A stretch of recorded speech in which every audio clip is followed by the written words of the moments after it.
Hello, everyone, and welcome to our panel on building products that serve customers. My name is Cyronne Counts, and I am your moderator for today. I am the Director of Program for Women in Product, and I am pleased today to be joined by three very impressive ladies from the product management world. First, we have Kristina Bailey. Kristina is the Vice President of Digital Product Management at Capital One. Kristina has over 15 years product management and product development experience. Welcome, Kristina. Next, we have Lucinda Newcomb. Lucinda joined WW in March of 2020 as the Chief Product Officer, where she leads the WW member experience across all digital channels. She is a veteran customer experience leader with a proven track record in building end-to-end digital experiences that delights customers while driving business results. Welcome, Lucinda. And then finally, we have Liz Meyerdirk. Liz is the CEO of the Pill Club, which is a direct-to-consumer birth control provider and wellness brand. Prior to joining the Pill Club, Liz was the founding member of Uber Eats, where she spent nearly 6 years leading strategy and global business development. Welcome, Liz. All right.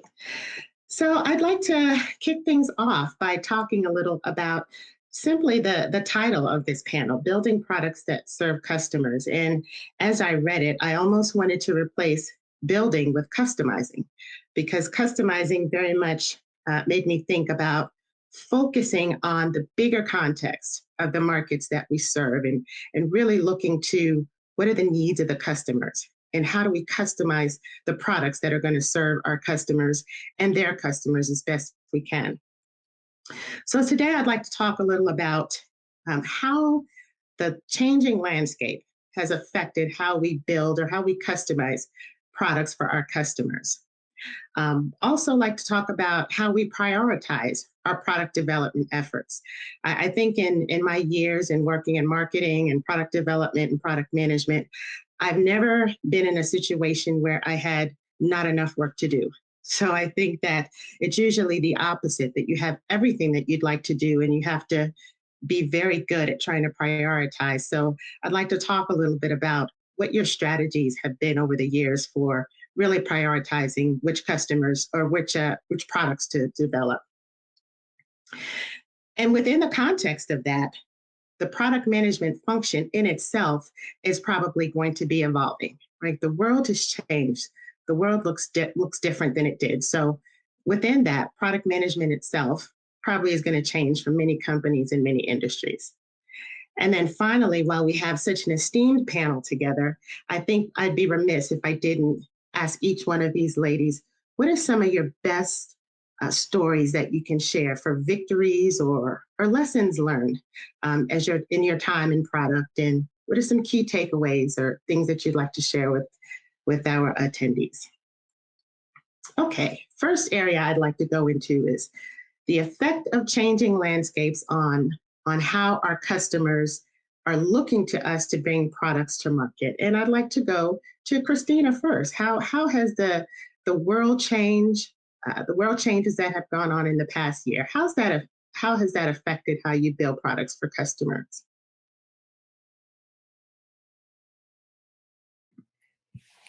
Generally, for the most part, for us, they haven't changed. Customers are still spending as before.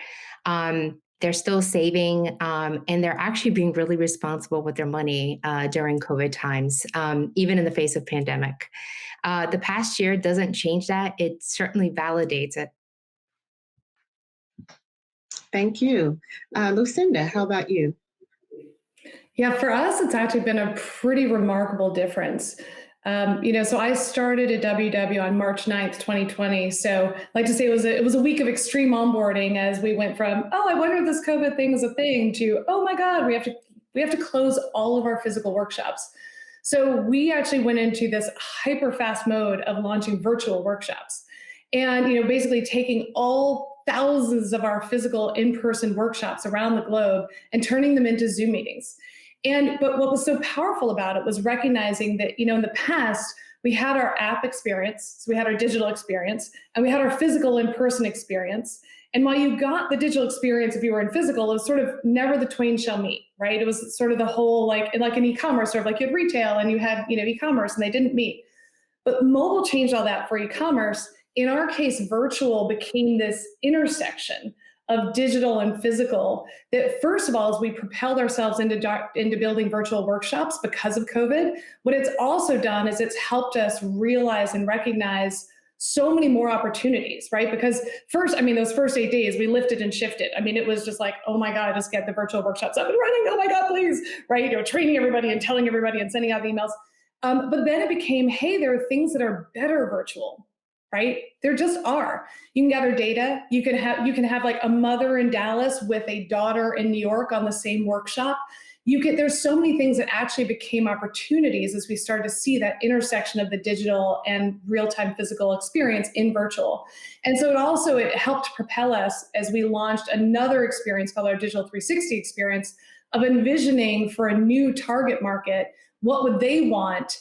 And now bringing virtual into the fold of a way to better reach them, a younger, busier audience, more millennial moms. The fact is, it gave us that confidence to be able to see that we can bring all of that hand-holding and coaching to life in a technology environment.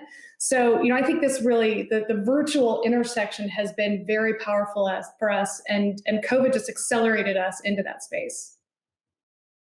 I love that, Lucinda. When you use the term lifted and shifted, I could almost physically see you, picking up boxes and papers and moving them from one place and putting them somewhere else. And I'm sure your members really did appreciate, how you adjusted or how you pivoted to be more current and to still fill their needs, even in a time that has been so tumultuous, I think is a good word. Okay, Liz, what are your thoughts? Well, I think it's really interesting how Lucinda talked a little bit about the virtual experience can make things better. But let me back up really quickly. So at the Pill Club, what we do is provide digital primary care. And what that means is we're able to allow a woman to see a doctor via telehealth. And our doctor or nurse can prescribe medicine. And then our pharmacies can fill, bill, and ship and send that medicine directly to the woman's house. And we've been focused on contraception to date. And so one of the things that we've seen over the last 4 years being in business is that virtual care can at times be better than in-person care. And so I think that with the pandemic over the last year, technology has changed the way people expect to be able to interact with their experts or service providers in their life, whether it's at Lucinda's company or at Capital One. And I think that there's this expectation now of convenience, but the habit of virtual and being able to build trust in that format. And so that's something that we've seen, which has been really interesting because it's not just synchronous telehealth that we've been able to offer, but it's also asynchronous. So think of it as video versus text. And over the last year, we have seen so many of our members be more excited and prefer to get advice, medical advice from an asynchronous format, right? So I want to text with a nurse. I want the specific birth control. No, I don't have high blood pressure, et cetera. And then trust that format to be able to receive the prescription and advice that she needs and wants. And so that being able to bring, I would say, a little bit more of a virtual experience, not just on the medical side, but also the pharmacy side, that's been one of the ways that technology has changed. And I think, has changed the way women get birth control. And I think it's making it better because it just simplifies the access. It's not like hopping on a bus or, calling to schedule the appointment to even get there on the bus and then all the hassle related. So I would say that technology has almost accelerated, much like what Lucinda has said, the expectation on the consumer side. And then for us, there's so much more that we can do in terms of being able to engage our members in a way that maybe is not the status quo in brick and mortar healthcare today. And so I think it's making it better. And it's really dependent on whether we can maintain that really great customer experience, right? That trust can still be had when you are getting important medical advice, whether, face-to-face via video or via text. And so we're really, really focused on how do you apply technology, but how do you do it in a way where you're still maintaining the trust of the customer? Yes, definitely. Even before COVID, I think that uh, convenience and the expectation of convenience, as you put it, was just an overarching trend, right? It was a global trend. It's how people were really focusing on, whether they chose to do something or chose to buy a specific product. I think now, post COVID, it's almost essential, right? We've all gotten used to sitting in our cars, right? And having our groceries just put in our trunk. And, I don't know about you guys, but it like cut my errand running time in half on Saturdays to be able to swing by Walmart, open the trunk, have them close it, swing by Target, do the same thing. I mean, it's incredible. So it seems like in that context that customer needs are going to be different now, and they're almost going to be looking for that convenience to be part of the plan. It's not even anything that's extra right now. It's something that's going to be required. I even experienced hearing companies talk about how even running their businesses became more convenient, right? They didn't have to have in-person meetings. They didn't have to spend as much money on having their salespeople travel to visit customers. So it's almost as if they took that level of convenience and translated it to their customers, which has been amazing. And I think it's going to continue to dictate how products are developed going forward. So I want to shift a little and talk about developing products and how best to prioritize what you spend your time on. I mean, we're all in a situation where resources are limited. You don't have endless time and endless people. And it makes me think of something my mom told me when I became a mom. You can still have it all, just not at the same time, right? So we all want to do things at the same time. So what are some of the strategies you've employed or your organizations have employed to kind of prioritize and make sure that you're putting your best effort into what's going to be most important? Kristina. Capital One is a very large organization. So it's fundamental that we take the time to align on key customer objectives. And most importantly, a shared customer objective across the entire organization. And that really helps us kind of define the vision for success. Every time we have those prioritization conversations, those trade-offs, it's something we can always cue back to. In addition to that, having that alignment just goes a long way on aligning roadmaps and gives us a common language to talk about when we refer to our customers. Yeah, thank you. Vision for success is extremely important because if you can't see it, you probably can't be it. Yeah. All right, Lucinda, what are your thoughts? Yeah, I think about, prioritization is an always on process, right? And there's always an annual budgeting prioritization conversation where you look at everything you could do, but our job in product is to be able to look at everything we could do and figure out what should we do. And here's why. And then we got to get everybody aligned, and then we actually got to go design and build the thing. But like that moment of figuring out what should we do and here's why is in fact where 80% of the value of what product management brings to the table is when it really comes to life. And I think there's an annual process where you have to look at it and say, here's top level, what can we afford? What are the most important things that we can all align around? And it does, to Kristina's point, it requires alignment. Because if you don't have alignment and you're not clear and here's where the line is, you get what I like to call the gremlins, which are just right, they're like, hey, can you just look at this? Can you just look at that? So you need to have this great unveiling of here's our stack ranked priorities of where the investment is going. Otherwise, you always run the risk of you say you have priorities, but actually you're spending time on things that aren't the priority because you don't have any clear alignment around it. But once you have those set, just as importantly is what I like to call the brick in, brick out process. Because we don't live in a world where what you decided in January is always going to be perfect come May, much less come November.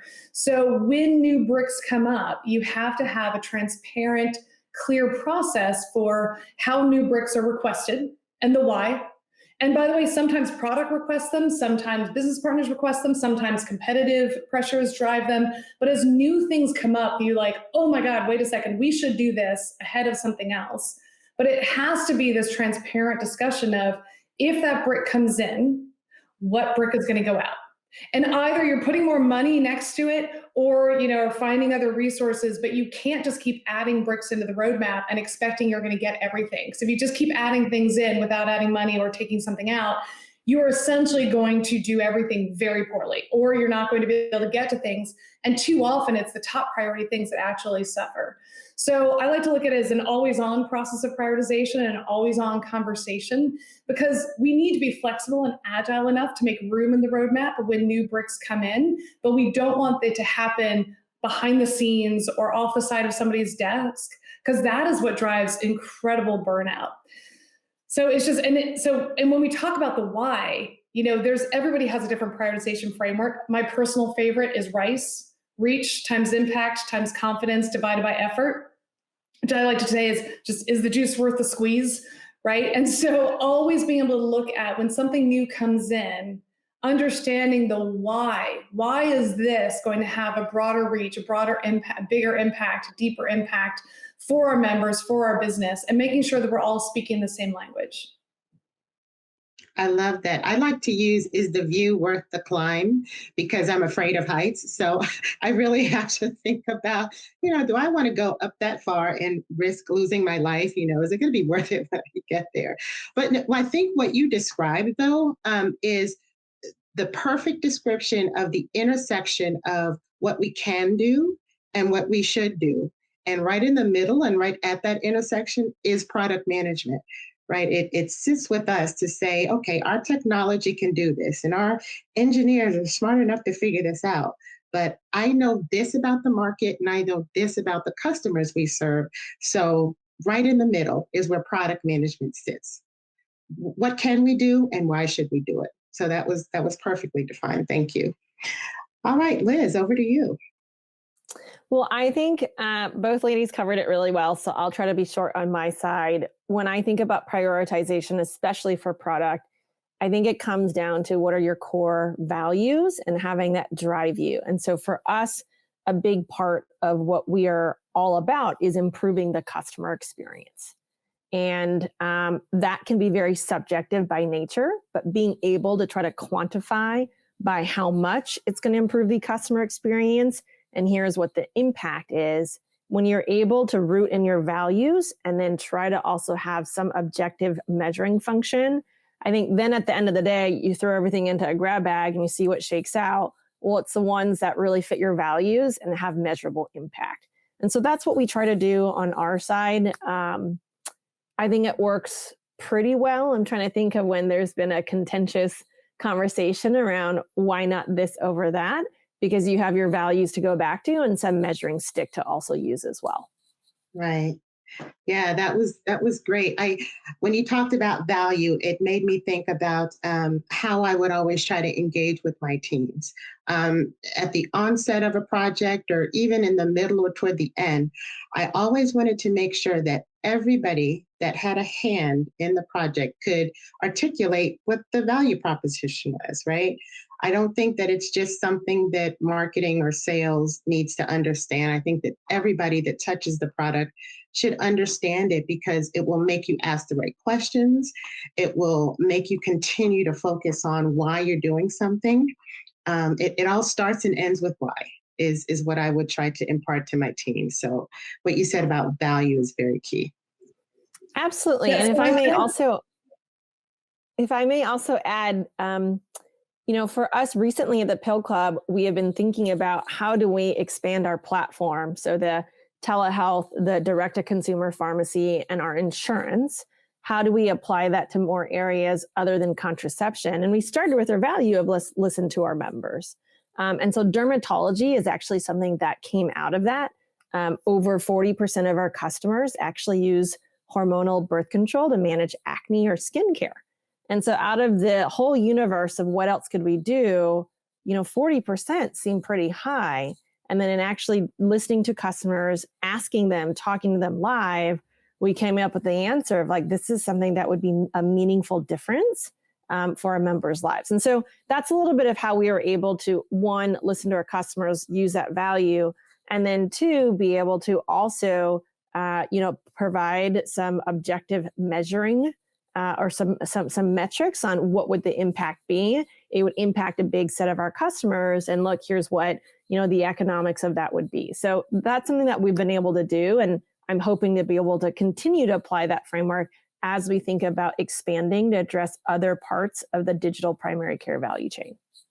Thank you. Lucinda, did you want to add something? Yeah, if I could add to that, I think, the impact, the focus on impact and defining what, to your point, the values of what impact you want to have is just so pivotal. Like, it's just so critical. The fact is I've seen so many product organizations that mistook quantity for quality, that mistook delivery for impact, and had these checklists of, it was like product by the pound. How many things can we deliver? How many features can we put out there? And really missed the boat on, are these having the impact that we want, making sure we look at them after we've launched them and understand the impact, can measure the impact. And by the way, sometimes figure out what things you need to take out of the experience in order to make it better and cleaner.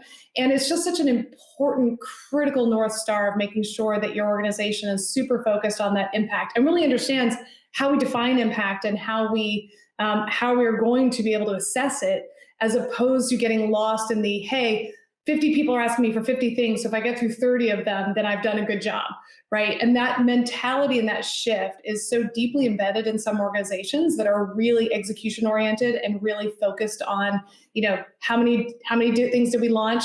And it's such an important and powerful shift that, and I'm surprised at how many organizations haven't yet made that shift over to really focusing on impact, but it's everything else springs from there. Because if you miss that part, it doesn't matter how well you prioritize.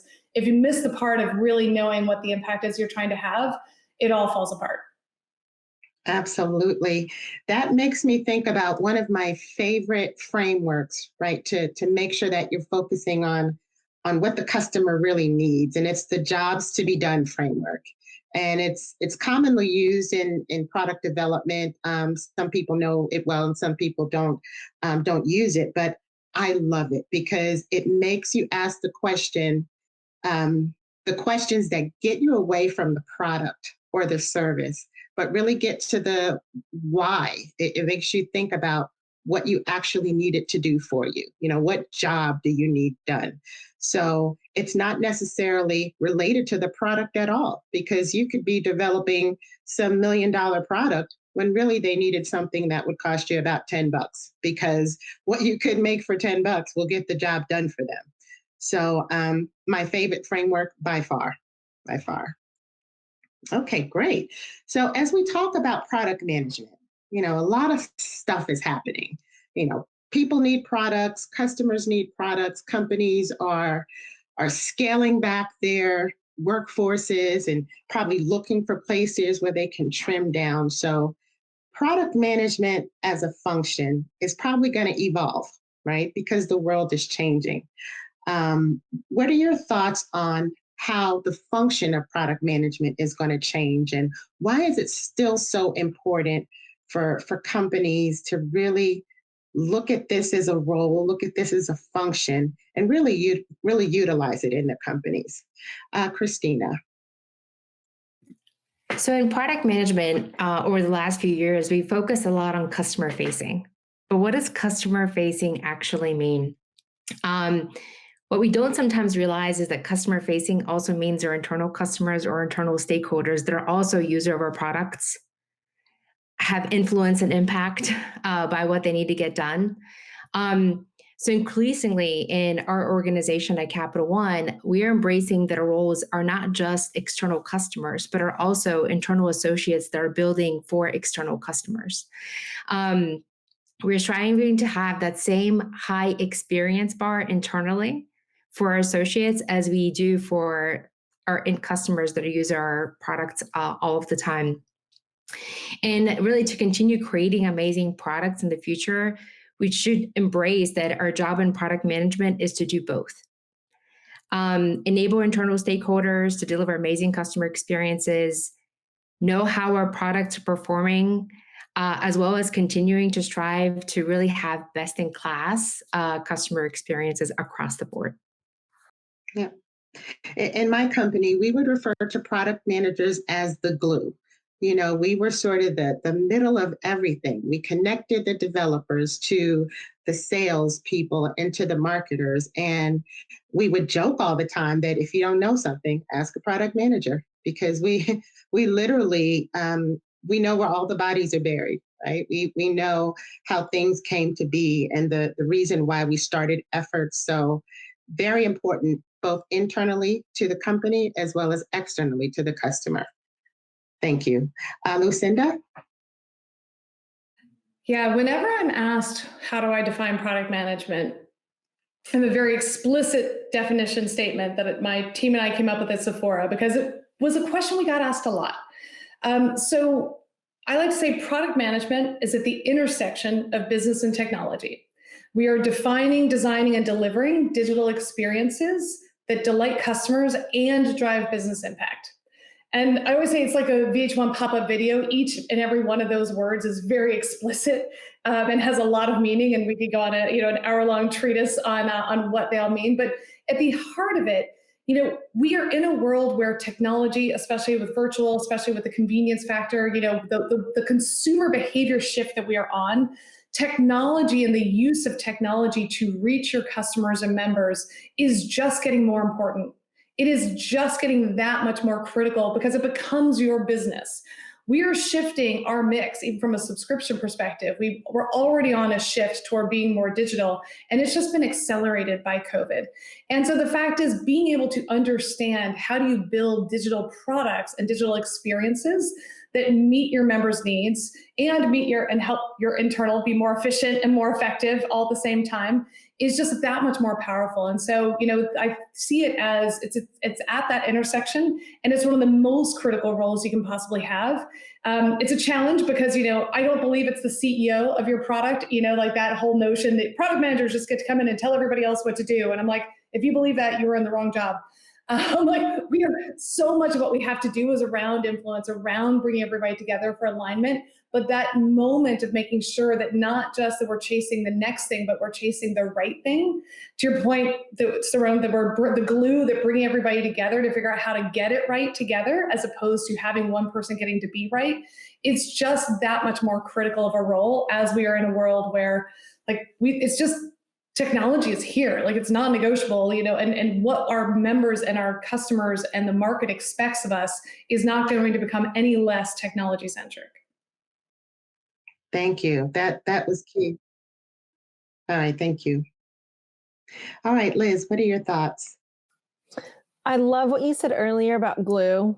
I think that is very much the case. And as the world evolves, I think that glue is more and more necessary, whether it's generational shifts or new trends emerging socially. We've been talking about product management as being the translation layer. And so as a company, I think we uniquely serve women and people who identify as women. If you don't happen to be in that group, there is a little bit of, well, how does, trying to get pregnant affect your emotional state of being? How does trying to deal with acne affect you and how you identify as a woman and the confidence that you have? So being able to translate kind of the needs or the feelings of the customer into, okay, how do we build products and services to help solve that? I think that translation layer is more and more critical. And then further, it's not just the translation, but something we talked about earlier. So prioritization. What do we do and when? I think uniquely product managers or the entire function sits at a place where product management can see the competing needs of the external customers, the internal customers, what our bandwidth is, both on the technology side, on the operational side. And so product management has this unique vantage point and perspective on, okay, let's pull everything together. Let's translate the needs. Let's prioritize, and let's bring everyone together so that we can all row in this boat and go in the same direction. And I think that last piece is so important and probably even more critical as we think about the future of work and having very distributed workforces you don't naturally have the like 2 minutes in the hallway to clarify a question, between ops and tech. I think product managers and their ability to communicate a vision and then translate and synthesize into a roadmap, that's going to be even more critical as we think about people also being physically distributed in different places. So I definitely see the role of product management, increasing in some ways. At the same time, I think all the roles are very, very important. And so it's how do we really, leverage product management as that glue or the translation layer to really bring everyone together. Definitely. I think we need to take everything that you ladies said and put it in a document and just send it around the world, because one thing I've experienced is that many, many companies underutilize their function of product management and don't get the value from it that they could, because it's not viewed, I guess, as a very strategic role. It's viewed very tactical. And, there's some days, right, that as a product management, I felt like I was just a taskmaster, do this, make this call, send this email to that person. But by far, the most favorite parts of my job is when I got to be strategic and when I got to really think about the why, and got to really think about how is what I'm doing going to translate into being a success for a product or for the company. So I advocate product management. I think that companies outside of the tech world are really starting to see the value in product management. And I hope it just continues to increase, because I think it's very important. Okay, so as I said earlier, we have a great opportunity to talk to all of you ladies that have had wonderful careers in product management in different industries. So I want to be able to give you an opportunity to speak directly to the attendees. Key takeaways from your time in product management.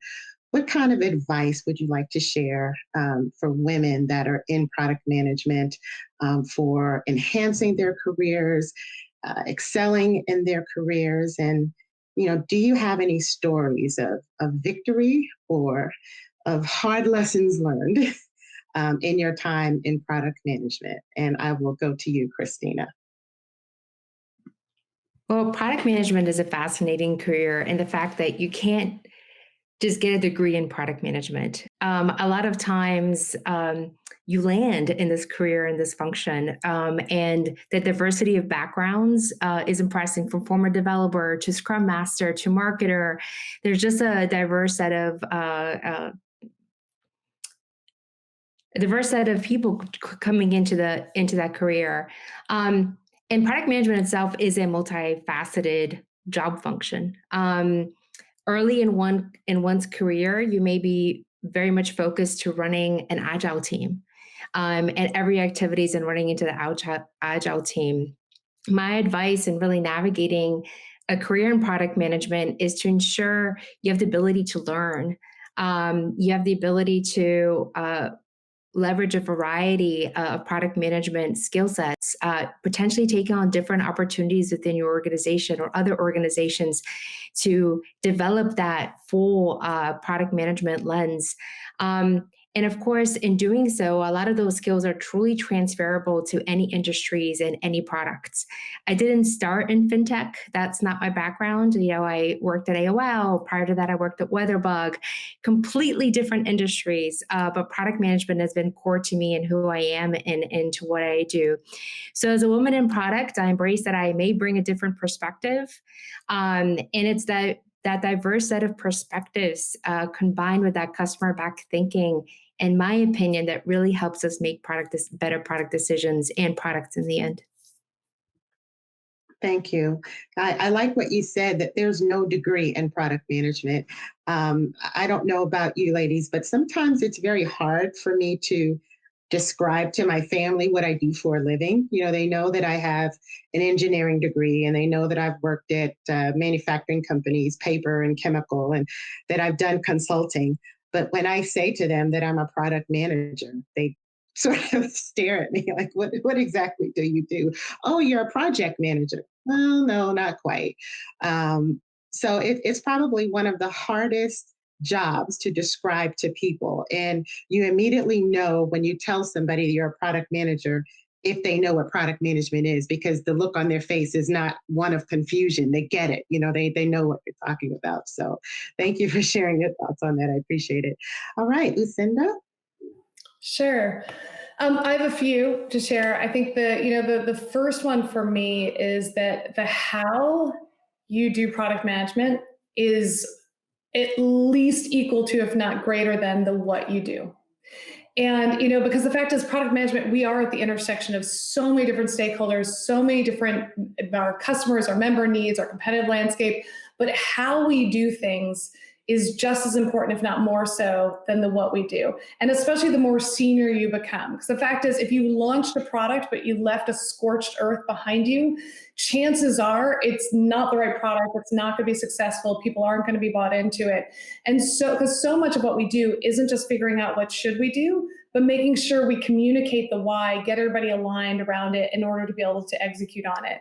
And that's how we keep everybody, as Liz was saying, in the same boat and rowing in the same direction, as we get everybody bought into it. And how you do that is just so important. Like I said, I don't ascribe to the, being the CEO of the product where you just, command from on high and tell everybody what to do. It has to be, we have to have a well-informed point of view. And it's a well-informed point of view, which takes into account all those various stakeholders, all those various constituencies, while remembering that always at the end of the day, if it's not what your customer wants or what your design target wants, your future customer wants, then you have missed the boat if you have not had that impact. So always going back to what is it that the member needs, and are you having the right impact on the member in order to be able to, and the desirability for the member in order to be able to drive through. I think there's also a few things like never mistake authority for influence. I found the more senior you get, the more you actually need to develop influence and the less you can rely on your title. I was really disappointed by that realization. I really thought, when I got more senior, I could just tell everybody what to do. Was really disappointed to find out that actually influence matters even more as you get more senior. And, as women especially, I would say never negotiate against yourself, but also never sit and wait to be discovered. I've heard career advice in the past where, even at Walmart, Doug McMillon, the CEO, he wrote this thing about, do your current job well in order to get your next job. And that is true, but that is necessary, but not sufficient. And as women, I think there's a tendency to sort of sit there and be like, well, if I really do my job super well and I do a little bit of everybody else's jobs too while I'm at it, then somebody's going to discover me. Right. And they're gonna be like, oh my God, you're right. You are totally more senior and doing what you're, but so much of what we do, we often do behind the scenes, and making sure that we are standing up for ourselves and asking for what we want, asking for the right next step, saying, here's what it is that I want to do next. And I think that's something that all too often gets lost in the mix. And that doesn't mean demand. That doesn't mean go and be rude and, anger everybody, but being able to articulate and say, here's my intention. Here's where I want to go, and here's why I want to do this, is a really, really important part of your own career development, and making sure that when the time comes for the opportunity that you want, others will already know that you're somebody who should be in this role. Because the fact is 90% of the discussions and decisions around your career often happen when you're not actually in the room. When somebody's deciding to hire you, when somebody's deciding to promote you, you're not actually in the room. So how do you make sure that people who are in the room know what it is that you're good at and know what it is that you want, so that they can best represent it? Wow, so many jewels there. Thank you, Lucinda. The job I had prior to coming to Women in Product had a set of values that we would share with the employees before every meeting. And the one that always stuck with me was confident humility. Because to me, it says that you're confident in stating your value, and you have value, you can bring value to the table, but you're humble enough to understand that everybody in the room has a voice, and you allow everyone in the room to have that voice. So if there's a value that I think, or a trait that I think is important in any leader, it's confident humility. So I think you said that with what you just offered. So thank you. All right, Liz, over to you. All right. Well, maybe I will start with a quick story given time. I'll try to keep this short. So I have 3 kids. They're 7, 4, and 2. And when my 7-year-old was probably around 3, I was working at Uber Eats then, really, really busy. And he was part of this art class. And our nanny signed us up to, bring some baked goods to this like art class party. And remember, he's 3. I am a big baker and I love to cook at home. And I had always in my head kind of pictured myself as like the mom whose kids would want to come to our house because we have like the best like baked treats and whatever. And so I remember when the day came, well, actually I forgot. And that morning I had to run to a bakery really quickly. And out of my mom guilt, I bought like $80 worth of just like, it doesn't even matter, right? These are like 3-year-olds at like this art class with like the SF Parks and Rec. It's just like not a big deal. But I was so incredibly hard on myself because I had pictured in my head all of the things that I still wanted to do while still working, while still fulfilling all the commitments of my job. And I will never forget, I still get emotional thinking about this now. I ran home, dropped off the baked goods, got an Uber, went to work. And on the way to work in my Uber X, I was sobbing, just sobbing in the back seat. Like I failed myself. I failed my child. This is not the kind of mom that I wanted to be. And, I got to work, brushed off my tears. But that night on my way home, I called my mom and I told her. And she was like, that is the most ridiculous thing I have ever heard in my entire life. Like he has no clue if you send him Play-Doh to school, to his party, or if you send actual stuff, and she was like, you have to be kind to yourself. And so that's what I would say. My advice is just to be kind to yourself. What you set out at different points in time, what you envision may or may not happen. And there are always circumstances. And so just being kind to yourself, I think is a really important skill to learn. I think we are often our own worst critic, and being able to quiet the noise inside your own head. I have learned that when I'm able to be kind to myself, I relax a little bit more.